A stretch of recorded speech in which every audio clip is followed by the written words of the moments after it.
नमस्कार दोस्तों। हालांकि मणिपुर में हिंसा थम गया है। लगभग 1 महीने से वहां से नए हिंसा की कोई खबर नहीं आ रही है।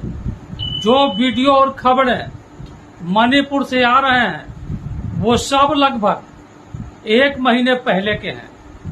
इसी हिंसा को लेकर पार्लियामेंट में हंगामा हो रहा है।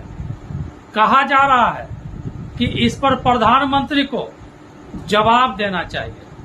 प्रधानमंत्री जवाब क्यों नहीं दे रहे हैं? हालांकि गृह मंत्री अमित शाह इस मुद्दे पर जवाब देने को तैयार थे, लेकिन विपक्ष को प्रधानमंत्री से ही जवाब चाहिए। विपक्ष को हर मामले में प्रधानमंत्री से ही जवाब चाहिए। देखिए, पिछले वर्ष कांग्रेस पार्टी द्वारा पेगासस का मुद्दा उछाला गया था। उस मुद्दे पर भी विपक्ष को सीधे प्रधानमंत्री से ही जवाब चाहिए था। देखिए, पेगासस का मुद्दा बनाकर विपक्ष ने प्रधानमंत्री से कैसे जवाब मांगा था। PM Modi give statement on Pegasus row on parliament P Chidambaram. अब माहौल बनाया जा रहा है कि मोदी मणिपुर पर बोल क्यों नहीं रहे।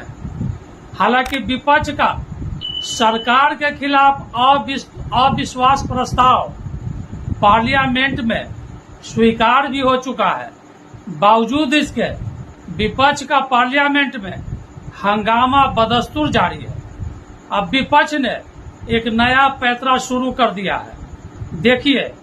देखिए ये पोस्टर, ये सोशल मीडिया पर डाला गया है। क्या लिखा है इसमें? देखिए, लापता भारत के प्रधानमंत्री, इन्हें विदेश भ्रमण और पीआर कार्यकर्ताओं में ज्यादा देखा गया है। पीएम मोदी 3 महीने से लापता हैं, जबकि बीजेपी शासित राज्य मणिपुर हिंसा में जल रहा है। बताइए, प्रधानमंत्री कब लापता थे? वे तो देश के कई राज्यों का लगातार दौरा कर रहे हैं। प्रधानमंत्री के लिए ऐसे घटिया शब्दों का इस्तेमाल तो सभी राजनीतिक पार्टियां कर रही हैं, पर आम आदमी पार्टी औरों से कुछ ज्यादा ही प्रधानमंत्री के खिलाफ मुखर है। देखिए, एक और पोस्टर देखिए। मतलब इन लोगों के हरकत देखकर आपका खून खौलने लगेगा। ये लोग कहते हैं कि हम लोग बहुत ज्यादा पढ़े लिखे हैं। अरे यार, तुम बहुत ज्यादा पढ़े लिखे हो तो बहुत ज्यादा अनपढ़ों जैसा व्यवहार करोगे। और तुम लोग सोच रहे हो कि देश की जनता मूर्ख है। देखिए, इनकी शर्मनाक हरकत, ये आम आदमी पार्टी के संजय सिंह और राघव चड्ढा है। ये प्रधानमंत्री को घसीटकर पार्लियामेंट ले जाने की कोशिशें कर रहे हैं। क्या लिखा है इस पोस्टर पर, आप खुद पढ़ लीजिए। भारत के प्रधानमंत्री को विपक्ष इस तरह से बेइज्जत करके क्या दिखाना चाहता है? दरअसल विपक्ष समझता है कि बीजेपी को 2019 लोकसभा के चुनाव में मात्र 40% वोट प्राप्त हुए थे।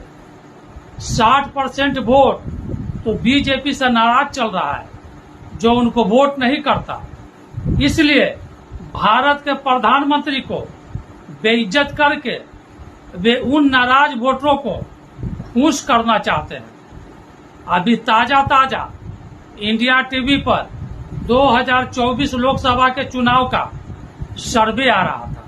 उसमें बताया जा रहा था कि हिंदी भाषी राज्य, खासकर बिहार, यूपी, मध्य प्रदेश, छत्तीसगढ़, राजस्थान जैसे राज्यों में 2019 में 190 लोकसभा की सीटें हैं, जिनमें 175 लोकसभा की सीटों पर बीजेपी को 50% से अधिक वोट प्राप्त हुए थे। और एनडीए गठबंधन यानी बीजेपी गठबंधन को 2019 लोकसभा के चुनाव में टोटल 49% वोट प्राप्त हुए थे। और प्रधानमंत्री का इस बार का टारगेट है एनडीए गठबंधन का वोट प्रतिशत 50% से ऊपर पहुंचाया जाए। आज मणिपुर का एक मुद्दा पकड़कर विपक्ष भारत के प्रधानमंत्री को बेइज्जत करने पर तुला हुआ है। वे देश को दिखाना चाहते हैं कि हम लोग मणिपुर हिंसा को लेकर काफी चिंतित हैं, पर जब बंगाल में 50 लोगों से ज्यादा की हत्या हो जाती है, वहां निर्वस्त्र कर महिलाओं की पिटाई की जाती है, तो इन लोगों के मुंह में दही जम जाता है। जब बिहार, राजस्थान, छत्तीसगढ़ में आदिवासियों पर, महिलाओं पर, दलितों पर अत्याचार होता है, तब इनके मुंह में दही जम जाता है। विपक्ष देश की जनता को दिखाना चाहता है कि हम लोग हिंसा के खिलाफ हैं। भैया, तुम लोग हिंसा के खिलाफ नहीं हो, तुम लोग केवल नरेंद्र मोदी के खिलाफ हो। तुम लोग वही मुद्दे पकड़ते हो जिससे प्रधानमंत्री को घेरा जा सके, वरना बाकी राज्यों में भी मणिपुर जैसा कई घटनाएं हो चुकी हैं। उन सब घटनाओं पर विपक्ष का भी अपना मुंह नहीं खोलता, क्योंकि वे सब राज्य विपक्ष के गठबंधन का हिस्सा हैं। मणिपुर में हिंसा का पुराना इतिहास रहा है। यूपीए सरकार के शासन में तो मणिपुर में इससे भी ज्यादा भयंकर हिंसा हो चुका था। उस समय केंद्र और राज्य में कांग्रेस पार्टी का ही शासन था। 2011 में मणिपुर में और भयंकर हिंसा हो चुका था। तब कितनी बार मनमोहन सिंह और सोनिया गांधी ने अपना बयान दिया था, अपना मुंह खोला था। एक बार बयान देने के लिए बोला भी गया था, तब सोनिया गांधी के इशारे पर मनमोहन सिंह पार्लियामेंट से उठकर चले गए थे। आज जो मणिपुर में हो रहा है, इसमें न राज्य सरकार और न ही केंद्र सरकार का कोई गलती है और न ही कोई हाथ है।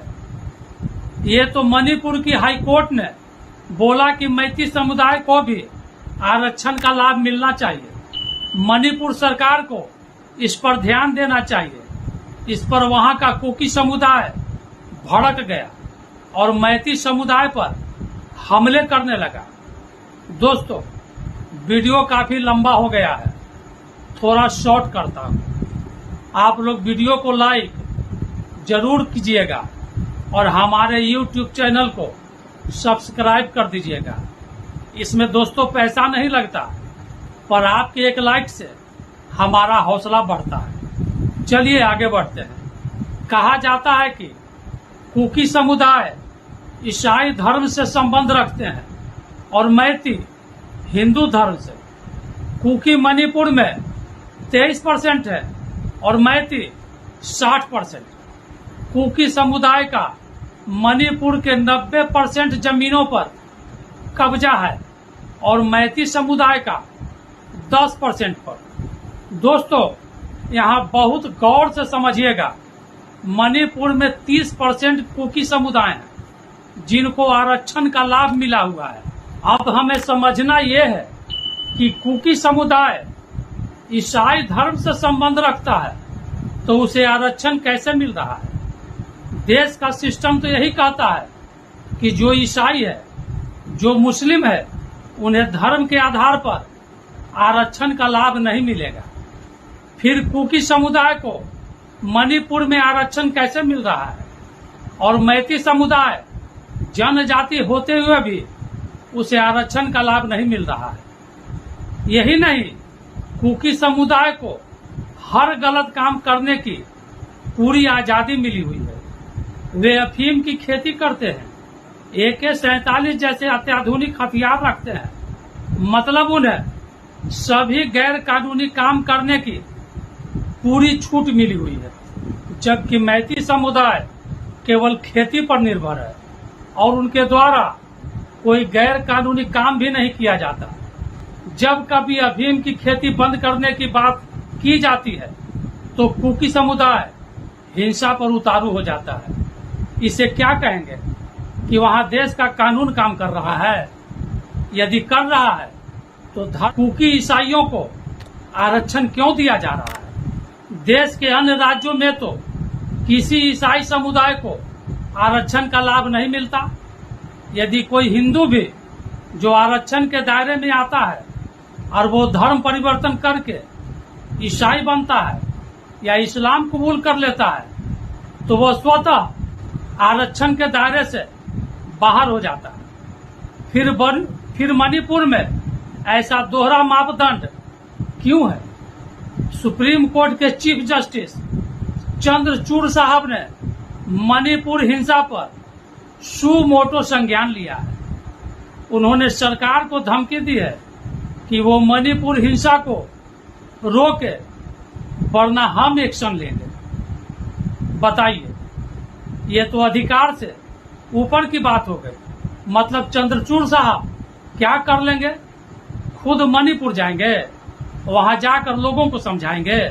उनके कहने से न सेना कुछ करने वाला और न ही पुलिस कुछ करने वाली। ये सब केंद्र सरकार और राज्य सरकार के आदेश पर चलते हैं।